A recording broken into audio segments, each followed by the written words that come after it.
হে তরুণেরা, যুবকেরা, আল্লাহর পয়গম্বর হযরত মুসা আলাইহিস সালাতু ওয়াস সালাম হুজুর আমার তার কথা শুনে বললেন, হে আল্লাহর বান্দা, হে আল্লাহর গোলাম, অবশ্যই তোমার কথা রবের দরবারে বলবো।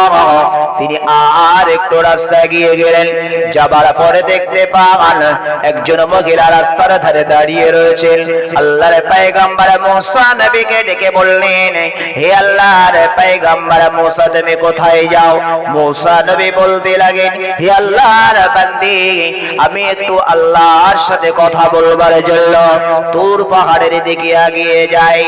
আল্লাহর পয়গম্বর হযরত জামানার নবী মুসা আলাইহিস সালাতু ওয়াস সালামকে ডেকে বলল, হে আল্লাহর পয়গম্বর মুসা, আপনি আল্লাহর সাথে তুর পাহাড়ে কথা বলবেন, তবে আপনি আমার জন্য একটা রিকোয়েস্ট আল্লাহর দরবারে করবেন।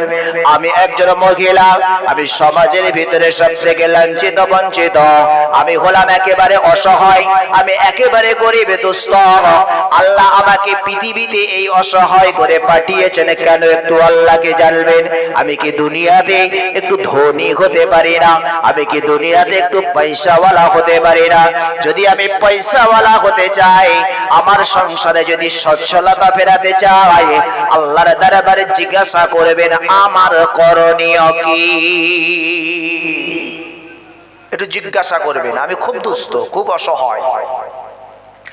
আল্লাহর পয়গম্বর জামানার নবী মুসা আলাইহিস সালাম বললেন, হে আল্লাহর বান্দি, চিন্তা নাই, আমি তোমার কথা আল্লাহর সাথে জিজ্ঞাসা করব। আল্লাহর পয়গম্বর মুসা নবী আবার তিনি হাঁটতে চলেছেন। কিছুটা রাস্তা যাবার পরে আল্লাহর পয়গম্বর জামানার নবী মুসা আলাইহিস সালাতু ওয়াস সালাম কিছু রাস্তা যাবার পরে দেখতে পান আর একজন ব্যক্তি, তিনি আল্লাহর পয়গম্বর মুসা নবীকে ডাক দিলেন, হে আল্লাহর পয়গম্বর, হে জলিল কদর আল্লাহর নবী মুসা, আমি আপনার কাছে রিকোয়েস্ট করব, কোথায় যান? মুসা নবী বললেন, আমি তুর পাহাড়ের দিকে যাই আল্লাহর সাথে বাক্য আলাপ করতে, আল্লাহর সাথে কথা বলতে। মুসা নবীকে ডেকে বললেন, হে আল্লাহর পয়গম্বর, আল্লাহ আমাকে এত অর্থ দিয়েছেন, এত টাকা পয়সা দিয়েছেন, এত ধন সম্পদ দিয়েছে, আমি যে ধন সম্পদের হিসাব ঠিকঠাক রাখতে পারি না। ময়দানে মাহশরে কিয়ামতের দিনে আল্লাহর দরবারে আল্লাহ যখন আমার কাছে হিসাব চাইবে, আমি সঠিকভাবে হিসাব দিতে পারবো না। হে আল্লাহর পয়গম্বর মুসা, খালি তাই নয়, আমার আল্লাহ এত অর্থ দিয়েছে, এত টাকা দিয়েছে, আমার এই অর্থের জন্য, সম্পদের জন্য আমি আমার ইবাদতটা ঠিকঠাক করতে পারি না। দয়া করে আল্লাহর কাছে একটু জিজ্ঞাসা করবেন, আমি এত অর্থ, এত টাকা পয়সা, এত সম্পদ আমি চাই না। যদি আমার এই অর্থকে কমাতে চাই, তাহলে আমার করণীয় কি? তিনজনের প্রশ্ন নিয়ে মুসা নবী যাচ্ছেন তুর পাহাড়ে। একজন বিকলাঙ্গ শরীর, আমাকে কেন পাঠিয়েছেন আল্লাহ? একজন মহিলা দুস্থ অসহায়, তিনি ধনী হতে পারে কি করলে? আর একজনের আল্লাহ এত অর্থ দিয়েছে, অর্থ কমবে কি করে? মুসা নবী আল্লাহর কাছে গেলেন তুর পাহাড়ে, তিনি কথা বললেন আল্লাহর সাথে। আল্লাহর কাছে এই তিন ব্যক্তির উক্তি আল্লাহর কাছে পেশ করলেন, আল্লাহ জবাব দিলেন। আল্লাহর পয়গম্বর জামানার নবী মুসা আলাইহিস সালাতু ওয়াস সালাম হুজুর আমার তুর পাহাড় থেকে কথা বলে ফিরছে। এমন সময় আল্লাহ বান্দা প্রথম যিনি শেষে ছিলেন, যে ব্যক্তি ধনী মানুষ, যে ব্যক্তি অনেক অর্থ সম্পদওয়ালা ব্যক্তি, এই ব্যক্তি প্রথমে ধরল, হে আল্লাহর পয়গম্বর মুসা, আপনি আমার কথা কি আল্লাহর কাছে জিজ্ঞাসা করেছিলেন? আমার এই সম্পদ কিভাবে কমতে পারে? আল্লাহর পয়গম্বর বললেন, আল্লাহর নবী মুসা বললেন, আমি আল্লাহর সাথে কথা বলেছি, তোমার এই অর্থ, তোমার এই টাকা পয়সা, তোমার এই ধন সম্পদ যদি তুমি কমাতে চাও, রব আল্লাহ বলেছেন আল্লাহর নাশকর করতে শুরু করো। আর শুকর আদায় করো না, আলহামদুলিল্লাহ পেশ করো না। আলহামদুলিল্লাহ, আল্লাহর শুকর আদায় করা হয়। আল্লাহর কৃতজ্ঞতা জানানো হয়। তুমি আর আলহামদুলিল্লাহ বলো না। তোমার ধন সম্পদ আসছে, তুমি আলহামদুলিল্লাহ বলো না, তুমি নাশকর করতে শুরু করো। যদি তুমি নাশকর করো, আল্লাহ তোমার সম্পদ কমিয়ে দেবে, অর্থ তোমার কমিয়ে দেবে। ভাই আমার, দোস্ত আমার, আল্লাহ পৃথিবীতে আমাদের ধন সম্পদ যা দিয়েছে আমাদের পেট ভরে না, আমরা আরো চাই, আমাদের হয় না। কারণটা কি? আসলে আমরা সর্বদা শুকর আদায় করি না। ভাই আমার, দোস্ত আমার, দুপুরের বেলা যখন আপনি কাজ থেকে ফিরলেন, বিভিন্ন কর্ম থেকে ফিরলেন, আপনি রেডি হয়ে আপনার স্ত্রী আপনার সামনে খানা তুলে দিল। এই খানাটা আপনি খাচ্ছেন, আপনার কর্তব্য, আপনার দায়িত্ব হলো আল্লাহর নামে শুরু করে আপনাকে মাঝে মাঝে যখন তৃপ্তি পাচ্ছেন আল্লাহর দরবারে শুকর আদায় করা। আলহামদুলিল্লাহ, লাকাল হামদু ওয়া লাকাশ শুকর বলা। আমাদের মনে থাকে? দোয়া বলতেই মনে থাকে না, দোয়া বলতেই মনে থাকে না, ভুল বোঝেন না। সামনে খানা এসেছে, আপনি পড়ুন। খানা আপনি খাচ্ছেন, আপনি পড়ুন। আপনি মাঝে মাঝে মাঝে মাঝে আল্লাহ শুকর আদায় করুন। আল্লাহ দুনিয়ায় কত তোমার নিয়ামত, আমি গোশত খাচ্ছি, আমি বিভিন্ন সবজি খাচ্ছি, মাছ খাচ্ছি, ডিম খাচ্ছি। আল্লাহ কত আমাদের জন্য তৃপ্তিজনক খাদ্য আপনি আমাদেরকে দিয়েছেন, এগুলো খান আর আল্লাহ শুকর আদায় করেন। আমরা কজন করি সেগুলো? তো শুকর আদায় করা দরকার। যদি আপনি শুকর আদায় করতেন, আল্লাহ আপনার ওই খানায় বারাকা বাড়িয়ে দিতেন। জোরে বলুন সুবহানাল্লাহ। আর আপনি যখন শুকর আদায় করছেন না, আপনার ওই খাবারের ওই যে খাবারটা খাচ্ছেন, ওই নিয়ামতটা খাচ্ছেন, ওই নিয়ামতের ভিতরে বরকত আল্লাহ উঠিয়ে নেয়। আজ আমাদের পেটের ভিতরে গ্যাস, অম্বল, ভাই আমার, দোস্ত আমার, ভালো মতন খেতে পাচ্ছে না। ডাক্তারের কাছে, আগেকার মানুষ, আমার স্বামী এত খায়, আমার ছেলে এত খায়, আমরা গরিব মানুষ, আমরা তো এত টাকা পয়সা জোগাড় করতে পারি না। 500 চালের ভাত খেয়ে নেয়, 300 চালের ভাত খেয়ে নেয়, 1 কেজি চালের ভাত খেয়ে নেয়, খুব বিপদ। আর এখনকার মানুষ বলছে আমার ছেলেটা, আমার স্বামীটা, আমার ভাইটা মোটে খায় না। স্যার, যদি কিছু লিভার টনিক যদি কিছু দেওয়া যায় একটু দেবেন, যেন একটু খেতে পারে। শিক্ষা আপনাকে নিতে হবে।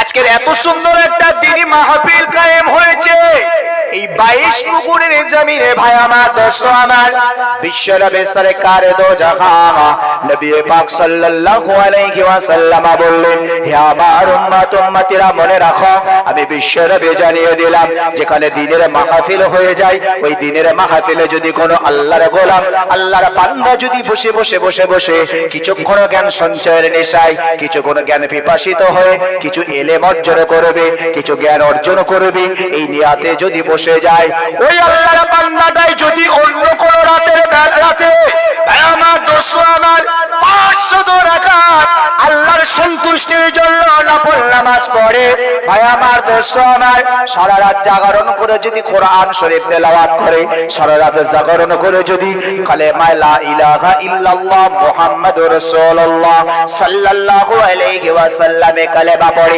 মাঝে মাঝে সুবহানাল্লাহ সুবহানাল্লাহ সারা রাত তেলাওয়াত করে, দরুদ শরীফ যদি সারা রাত তেলাওয়াত করে, বিশ্বনবী আমার বললেন, জ্ঞান পিপাসিত হয়ে দিনের জ্ঞান সঞ্চয়ের জন্য, ইলম অর্জনের নিয়াতে যদি কেউ কিছু সময় বসে যায়, আমি বিশ্বনবী জানিয়ে দিলাম, ওই সমস্ত রাত যেগুলিতে দরুদ শরীফ তেলাওয়াত করা হয়েছিল, যেই রাতে নামাজ আদায় করা হয়েছিল, যেই রাতে দরুদ শরীফ, কলেমা শরীফ, কোরআন শরীফ তেলাওয়াত করা হয়েছিল, ওই সারা রাতের নেকির থেকে কিছু সময় জ্ঞান পিপাসিত হয়ে দিনের মাহফিলে বসলে আল্লাহ কিছু সময়ের বিনিময়টা ওই সমস্ত রাতের থেকে আল্লাহ অধিক নেকি দান করেন। একবার জোরে বলো শুকর আদায় কজন করেছি? এই রাত আর কি হবে?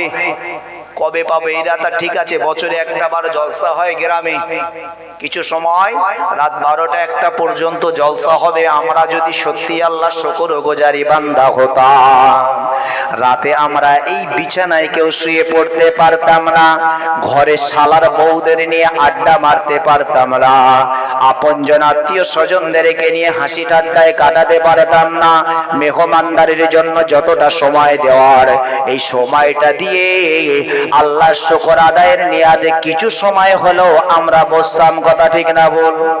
সে পরিচয় কোথায় আমাদের ভিতরে? নাই। কেন আজ আমরা দিন থেকে পিছিয়ে যাচ্ছি? কেন আজ আমরা ইসলাম থেকে পিছিয়ে যাচ্ছি? আজ আমাদের থেকে এক একটা করে সম্পদ সব কেড়ে নেওয়া হচ্ছে, আপনারা জানেন। ভাই আমার দোস্ত আমার, আজকের দিনটা হলো সেই কালা দিবস।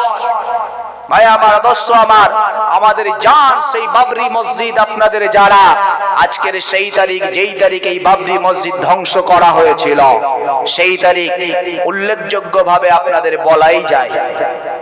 আপনাদের যারা আবার আজমির শরীফের আমাদের পীর মুর্শিদ হযরতে খাজা গরিবে নওয়াজ মাইনুদ্দিন চিশতি আজমিরি হুজুরের মাজার, সেখানে নাকি শিব মন্দিরই পাওয়া যাচ্ছে। আপনারা জানেন আপনার উত্তরপ্রদেশ সম্বলিতে শাহে জামে মসজিদ, যেখানে হরিহর মসজিদ, হরিহর মন্দির বলে তারা চিহ্নিত করছে।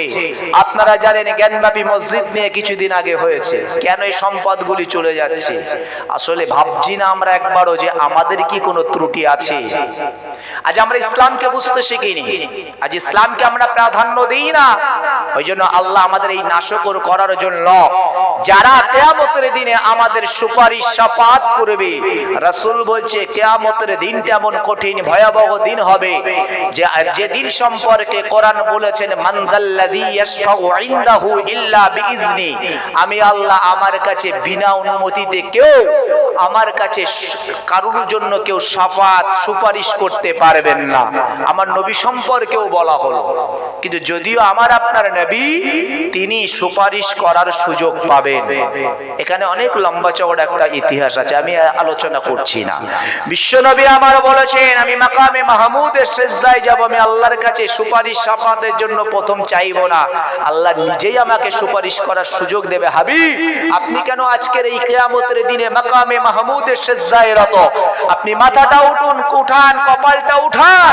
আমি রব, আমি আল্লাহ, আমি বুঝতে পেরেছি আপনি সুপারিশ করতে চান, শাফাত করতে চান, আমি আল্লাহ আপনার অনুমতি দিয়ে দিলাম। জোরে বলুন। হে নওজোয়ান তরুণেরা, বিশ্বনবী আমার বললেন হে আমার উম্মত উম্মতিরা, আমি হলাম দুনিয়ার শ্রেষ্ঠ নবী, আমি হলাম ইমামুল আম্বিয়া, আমি হলাম ইমামুল মুরসালিন। তারপরে আল্লাহ পাকের সুপারিশ পাওয়ার জন্য অনুমতির প্রয়োজন। তবে দুনিয়ার মানুষ মনে রাখো, আমি রব, আমি আল্লাহ জানিয়ে দিলাম কিয়ামতের দিনে ময়দানে মাহশরে দুইটা জিনিস তারা আল্লাহর অনুমতি ছাড়া সুপারিশ করবে না। বড় জোরে বলার আমার দোস্ত আমার, বিশ্ব নবী আমার বললেন ও আমার উম্মত উম্মতিরা শুনে রাখো, একটা সম্পদ হলো দুনিয়ার জমিনে যারা কোরআনের সাথে সম্পর্ক রেখেছে, যারা কোরআনকে ভালোবেসেছেন, যারা কোরআনকে পিয়ার করেছেন, কোরআনকে মহাব্বত করেছেন। বিশ্ব নবী আমার বললেন কিয়ামতের দিনে ময়দানে মাহশরে আমার রব আমার আল্লাহ যখন ডাকবেন হে আমার কালাম, হে আমার বাক্য, হে আমার কিতাব কোরআনুল মাজিদ, আমি আল্লাহ পাক আল্লাহ তাআলা আজকের দিনে আমি তোমাকে জান্নাতে যাওয়ার পারমিশন দিয়ে দিলাম, হে কোরআন তুমি জান্নাতে চলে যাও। বিশ্ব নবী আমার বললেন ওই সময় কোরআনুল মাজিদ বলতে থাকবেন হে আমার রব, হে আমার আল্লাহ, আমি কোরআন তো দেখো জান্নাতে যাব না, পৃথিবীর জমিনে যাদের কাছে আমাকে পাঠিয়েছিলেন ওগো আমার রব পাগর আল্লাহ, আমি কোরআন যারা আমাকে সংরক্ষণ করেছিল, যারা আমি কোরআন আমার সাথে ভালোবাসা করেছিল, যারা আমি কোরআন আমার সাথে ভ্রাতৃত্ব রেখেছিল, যারা আমি কোরআন আমার পিছনে অর্থ ব্যয় করেছিল, ও আমার রব আমার আল্লাহ, দুনিয়ার ওই বান্দাদেরকে যতক্ষণ আমি কোরআন আমাদের সাথী আমার বন্ধু হিসাবে জান্নাতে না নিয়ে যেতে পারবো, ততক্ষণ পর্যন্ত আমি কোরআন জান্নাতে যাব না।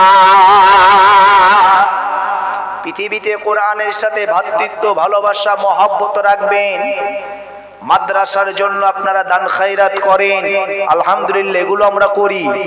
এই কোরআনের সাথে মাদ্রাসায় বাচ্চাদের, ছাত্রদের, তলাবাদের সম্পর্ক, তারা কোরআনের শিক্ষা শেখে, এই জন্য কোরআনের একটা ভালোবাসা তৈরি হয়। যদি আজকে জানার পরে নিয়াতটা ঠিকঠাক হয়, নিয়াতের উপরে রাসূল বলেছেন ইন্নামাল আমালু বিন্নিয়াত, আমলগুলো নির্ভর করে নিয়াতের উপরে, আমলগুলো নির্ভর করে নিয়াতের উপরে। নিয়াতের উপরে বরকত হয়, আমলের যে নিয়াত হয় এই নিয়াতের উপরে বারাকা হয়, তার নির্ভরশীল হয়ে যায় নিয়াতের উপরে। আপনি কোরআনের প্রতি ভক্তি ভালোবাসা রেখে মাদ্রাসার জন্য আসলো দিলেন, আপনি কোরআন শরীফ একটা সুন্দরভাবে কিনে বাড়িতে সহযত্নে রাখলেন। কোরআন এমন একটা কালাম, কোরআন এমন একটা বরকতময় কিতাব যে কোরআন আমরা অনেকে পড়তে জানি না। রাসূল বলেছে তোমরা যদি কোরআনের ওই অক্ষরগুলিকে যদি তোমরা দৃষ্টি আকর্ষণ করো, আমি রব জানিয়ে দিলাম ওই দৃষ্টি আকর্ষণের কারণে তোমরা নেকি পেতে থাকবে। রাসূল বলেছে যেমন কোরআন পড়নেওয়ালা সওয়াব পায় প্রতি হরফে হরফে, প্রতি অক্ষরে অক্ষরে।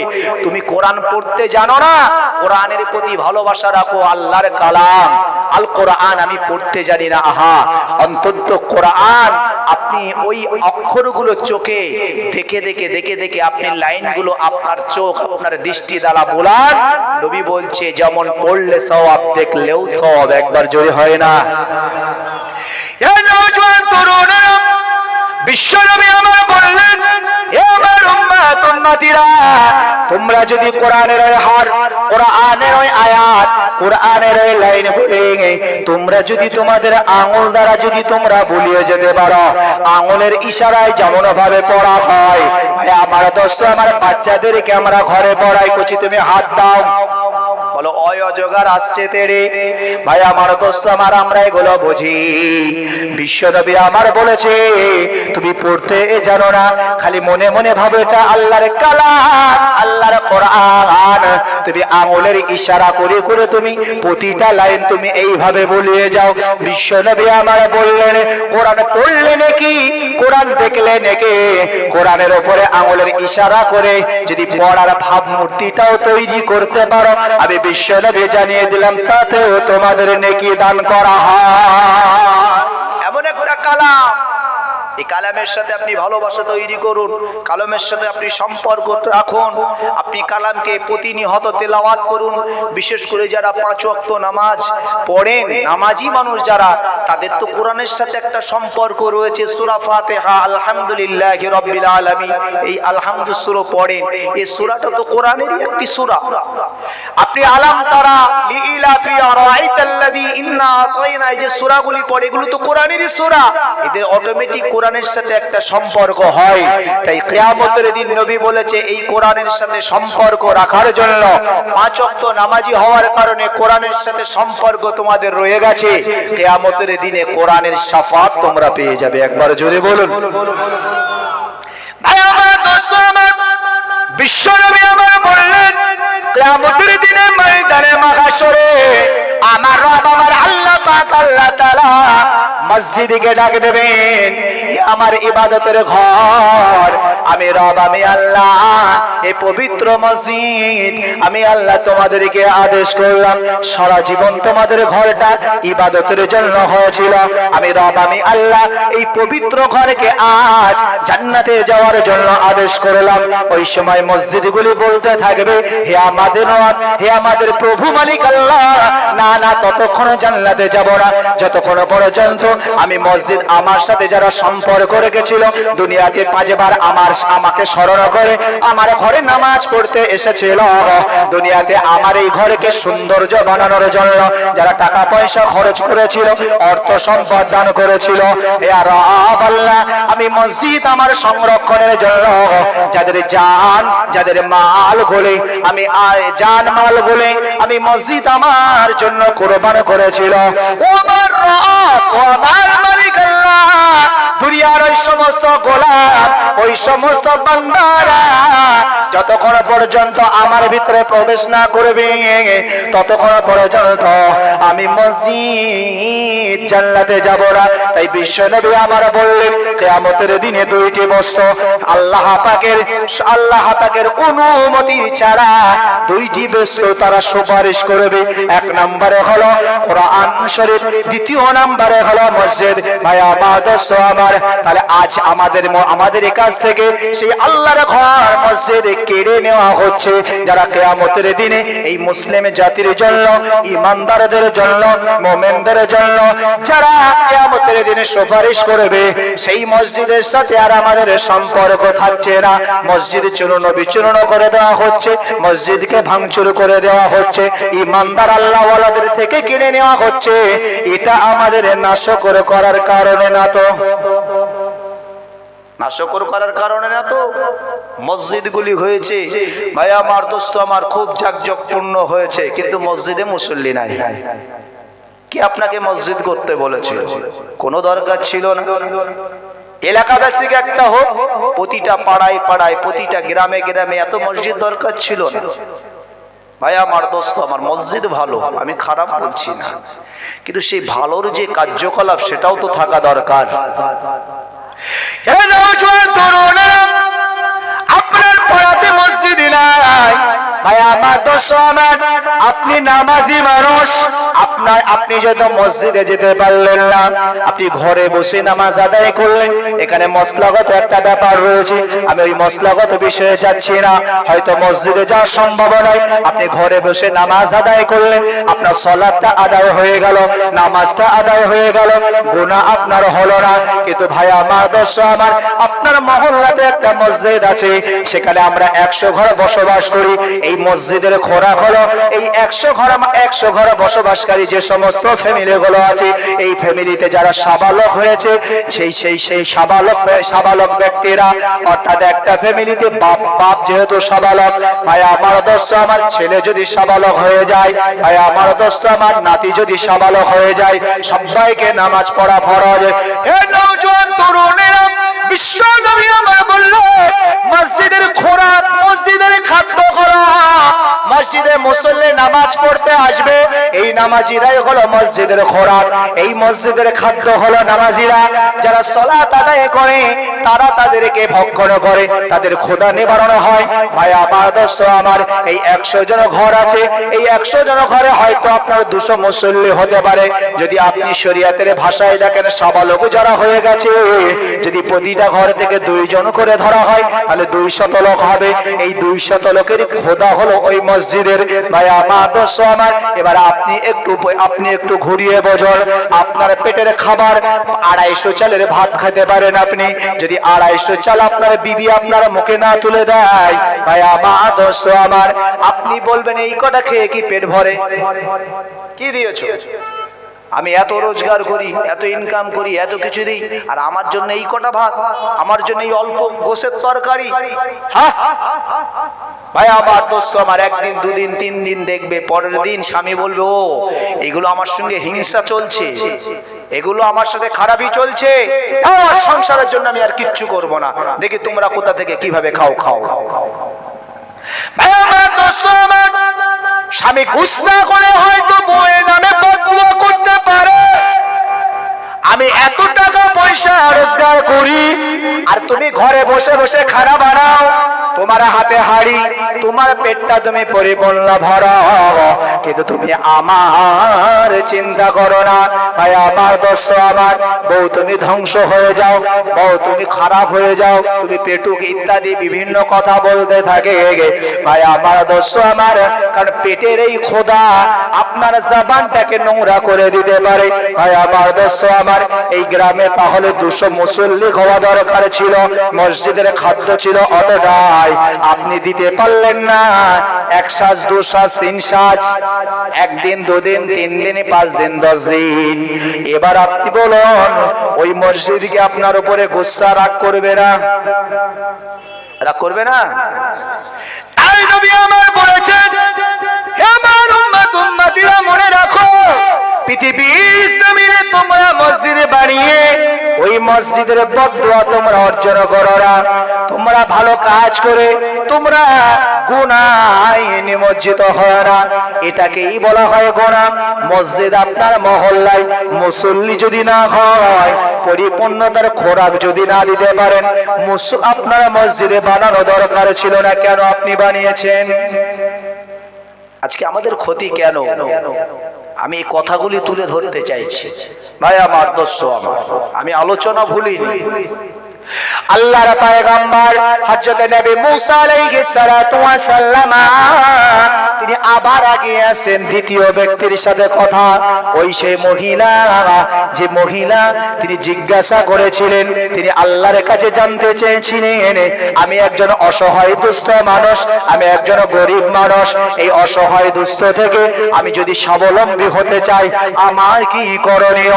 আল্লাহর পয়গম্বর মুসা নবী বললেন, হে আল্লাহ বান্দে, হে আল্লাহর বান্দে শোনো, মহান রব মহান আল্লাহ জানিয়েছে আপনাকে আল্লাহ যে হালাতে রেখেছেন, যেভাবে আল্লাহর নিয়ামত পান, যেভাবে আপনি থাকেন, এর উপরেই আপনি রবের দরবারে শুকরগুজারি করেন, শুকর আদায় করেন। যদি আপনি আলহামদুলিল্লাহ বলেন, আপনি হয়তো যতটা খাদ্য পাওয়ার দরকার ছিল ততটা খাদ্য পাচ্ছেন না। ভাই আমার, দোস্ত আমার, যত সুন্দর তোমার দুনিয়ার নিয়ামত ঘর দরকার ছিল তত সুন্দর তোমার ঘর নাই, তারপরেও কুড়িয়ে ঘরে শুয়ে তুমি আল্লাহ শুকর আদায় করো। রব আল্লাহ জানিয়েছে যদি তুমি শুকর আদায় করতে পারো, মহান আল্লাহ পাক আল্লাহ তাআলা তোমার ওই শুকর আদায়ের কারণে তোমার ঘরে বারাকা বাড়িয়ে দেবে। ওদিকে না শুকর করলে তবে তার কমিয়ে দেওয়া হবে, আর এই যদি শুকর আদায় করে আল্লাহ বলছে হে আল্লাহর বান্দি তাহলে তোমাকে বাড়িয়ে দেওয়া হবে। বলছে আমার এই আছে, আমি কুড়িয়ে ঘরে শোবো, পেট ভরে দুটো খেতে পারবো না, তারপরেও শুকর আদায় করতে হবে, ওই রকম শুকর আদায় আমি করবো না। আল্লাহর পয়গম্বর মুসা নবী বললেন, আল্লাহ বান্দি যখন তিনি নাশকর করার জন্য তিনি যখন মুখ থেকে কথা বাস্তবায়িত করলো, মহান আল্লাহর গজবে তিনি পতিত হয়ে গেল, যতটুকু ছিল ততটুকু আল্লাহ ধ্বংস করে দিল। ভাই আমার, দোস্ত আমায়, ভুল আমায় বুঝবেন না। আসলে আমরা শুকর আদায় করার জন্য আমাদের যে চিন্তা, আমাদের যে ফিকির, আমাদের যে গবেষণা হওয়ার দরকার, সে ফিকির সে চিন্তা আমরা করি না। আমাদের যদি একতলা ঘর হয়, পাশের বাড়ি দুতলা গোপুর চাচার ঘর, ওটাকে দেখে জানলা দিয়ে সব সময় আফসোস হয়, হায় আল্লাহ ওর মতন দুতলা কবে আমার হবে। যদি এই চিন্তা আসে, কোনোদিন কি মুখ থেকে শুকরিয়া বার হবে? হবে না। নবী বলেছেন, ওয়ামান উম্মাতুম্মাতিরা, তোমার যদি একতলা ঘর হয়, তুমি দেখো তোমার পাশের বাড়ি টিনের ঘর, তার থেকে তো তুমি ভালো আছো। তুমি যখন নিচের দিকে তাকাবে, আহারে আমার তো একতলা বাড়ি, ছাদটা আমার ঢাকা, যদি সাইক্লোন হয় ছাদটা উড়বে না, কিন্তু আমার পাশের বাড়ি টিনের চাল, যদি জোরে সাইক্লোন হয় তিনটা ওর উড়ে যাবে, আলহামদুলিল্লাহ ওর থেকে আমি ভালো আছি। যদি তোমার টিনের বাড়ি হয়, তুমি দেখো তোমার পাশে একজন দরমার বাড়ি, আহারে আমার তো টিনের বাড়ি, ওর তো দরমার বাড়ি, ওর থেকে আমি ভালো আছি, তবে মুখ থেকে আলহামদুলিল্লাহ বার হবে। আসলে আমাদের নজরটা উপরের দিকে, যার জন্য আমরা শুকর আদায় করতে পারি না। ভাই আমার, দোস্ত আমার, মুসা নবী তিনি আবার পিছিয়ে আবার কিছুটা এলেন, আসবার পরে আল্লাহর ওই গোলাম, আল্লাহর ওই বান্দা, বিকলাঙ্গ শরীর, যারা হাত নাই পা নাই, তার সাথে দেখা হয়ে গেল। আল্লাহর পয়গম্বর মুসা নবীকে ডেকে বললেন, হে আল্লাহর পয়গম্বর মুসা, এবার আমি একটু জানতে চাই, দয়া করে বলুন আপনি কি আমার বিষয়টা নিয়ে আল্লাহর কাছে আলোচনা করেছিলেন? রব কি উত্তর দিয়েছে একটাবার আমাকে শোনার। আল্লাহর বান্দাকে আল্লাহর পয়গম্বর মুসা নবী বলতে লাগেন, হে আল্লাহর গোলাম, হে আল্লাহর বান্দা, রব আল্লাহর কাছে জিজ্ঞাসা করেছিলাম, রব আমার আল্লাহ বলেছেন না না না, তোমার হাত নাই পা নাই, একটা গোস্ত মাংসের টুকরা তুমি, তবে তোমাকে বিকার খামাখা সৃষ্টি করে নাই। রব আল্লাহ জানিয়েছেন তার জাহান্নামের একটা ছিদ্র থাকবে, যে জাহান্নামের ছিদ্রটা বন্ধ করার জন্য তোমার এই শরীরটা কিয়ামতের দিনে ময়দানে মাহশরে আল্লাহ ব্যবহার করবে। ওই জাহান্নামের ছিদ্রটা তোমার এই শরীর দিয়ে বন্ধ করবেন আল্লাহ। যখনই ওই বিকলাঙ্গ অবস্থায় আল্লাহর ওই গোলামের কথা শুনলেন, এমত সবাই তিনি আল্লাহর শুকর আদায় করলেন। আলহামদুলিল্লাহ, মহান আল্লাহ, আমি ভেবেছিলাম আমি দুনিয়ার জন্য কোনো কাজে আসি নাই, আল্লাহ কি আমাকে খামাখা সৃষ্টি করেছেন? না না না, রব আল্লাহ অন্তত জাহান্নামের ওই ছিদ্রটা বন্ধ করার জন্য হলেও আমাকে যে সৃষ্টি করেছেন আল্লাহ, আল্লাহর দরবারে শুকর আদায় করে আলহামদুলিল্লাহ। আল্লাহর পয়গম্বর জামানার নবী মুসা কালিমুল্লাহ বলল, এ দুনিয়ার মানুষ শুনে রাখো, যখন ওই বিকলাঙ্গ অবস্থায় তখন তিনি যখন আল্লাহর শুকর আদায় করলেন, আল্লাহর কারিশমা আমি মুসা দেখতে পেলাম। ওই বিকলাঙ্গ অবস্থায় থাকার নয়, বরং আল্লাহর শুকর আদায় করার সাথে সাথে আমি আল্লাহর কুদরত দেখতে পেলাম। তার দুই হাত কোথা থেকে তার শরীরে জুড়ে গেল, তার দুটো পা তার শরীরে জুড়ে গেল। আমি আল্লাহর পয়গম্বর মুসা নবী আল্লাহর শুকর আদায় করার বারাকা আমি নিজের দৃষ্টিতে দেখলাম। ওই জন্য সর্বদা যে হালাতে থাকেন আপনি আলহামদুলিল্লাহ বলেন। ছোট্ট ছোট্ট আমল, এই ছোট্ট ছোট্ট আমলে যে আপনার জীবনটাকে কিভাবে আল্লাহ পরিবর্তন করে দিতে পারেন আপনি জানেন না, আমাদের জানা নাই। ভাই আমার, দোস্ত আমার, আমরা জানি নাই গো। সামান্য যদি আমরা প্রতিটা কাজের সাথে প্রতিটা কাজে যদি আমরা খালি বিসমিল্লাহ তেলাওয়াত করি, বিসমিল্লাহ, ছোট ছোট কিছু আমলের কথাও আমার প্রসঙ্গ এসেছে তাই বলছি অল্প সময়ের মধ্যে। বিসমিল্লাহ যদি আমরা আমল করতে পারি, মহান আল্লাহ পাকের নবী বলেন, তোমরা কোনো একটা খাদ্য নিচ্ছ, কিছু জানো না, মানুষ সাধারণ মানুষ, বলো বিসমিল্লাহ। কাউকে দিচ্ছ, বলো বিসমিল্লাহ। যদি এখানে পড়া দরকার ইন্নালিল্লাহ। ভাই আমার, দোস্ত আমার, আপনি জানেন না, অন্তত বিসমিল্লাহটা তো সবাই জানেন।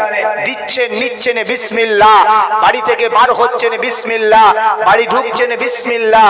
প্রতিটা শব্দেই যদি অন্তত প্রতিটা কাজে যদি আপনি এই শব্দটুকু ব্যবহার করেন, নবী বলছে আল্লাহ সব কিছু সংরক্ষণের দায়িত্ব আল্লাহ নিয়ে নেবে। জোরে বলুন বিসমিল্লাহ মানে আল্লাহর নামে শুরু করছি, যা করছি আল্লাহর নামে, যা করছি আল্লাহর নামে। আপনি কতটুকু বললেও নবী বলছে সব কিছু সংরক্ষণের দায়িত্ব আল্লাহ নিয়ে নেন।